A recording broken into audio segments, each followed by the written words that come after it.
అగో ఇక చూడమ్మా ఈ మాస్టర్ పొద్దుగాలు లేవంగానేటో వెయ్యిండు ఆడ మందికి టైం అవుతుంది మందిని ఎట్లా పట్టుకపోతాడో లేవగానే ఊరి మీద పడి వేయిండు ఇంటికే తెరాని చూస సంగతి ఇక నా వచ్చేలోపు ఇంట్లో పనన్నా చేసుకుంటా మరి.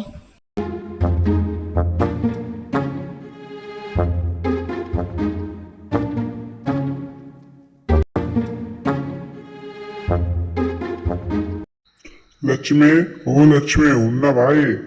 ఏడివేందోగా ఇది ఇల్లు. ఎవరల్లో వస్తున్నా ఊరి అడిగిపోయినా పొద్దుగాలు లేచిన కాంచి. అగో నేను అడిగిపోయిందే తాత పిలుస్తూ తాతతో మాట్లాడుతున్నా. బాగా తిరగపోయినావు కానీ మరి వ్యవసాయం ఊరిస్తారు మీ అయ్యొచ్చి చేస్తాడా? ఆపే ఆపు, ఎందుకు తిడుతున్నావు? అయినా మా అయ్య వచ్చింది చేస్తాడే వ్యవసాయం.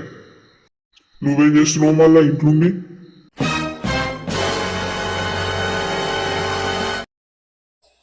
మళ్ళా నన్నంటూ కలుపుకొచ్చిన పత్తి నిష్పెట్టి నీళ్ళకి ఊర్ల మీద పడి దిగవేయినే ఏంది నేను? అగో గట్లంటూ మంచిగా చెప్పారా జరా.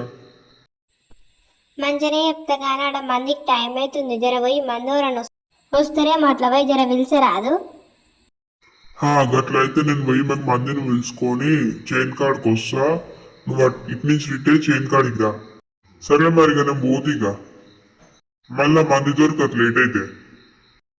సరే నేను ఇటు నుంచి చైన్ కాడికి వస్తా.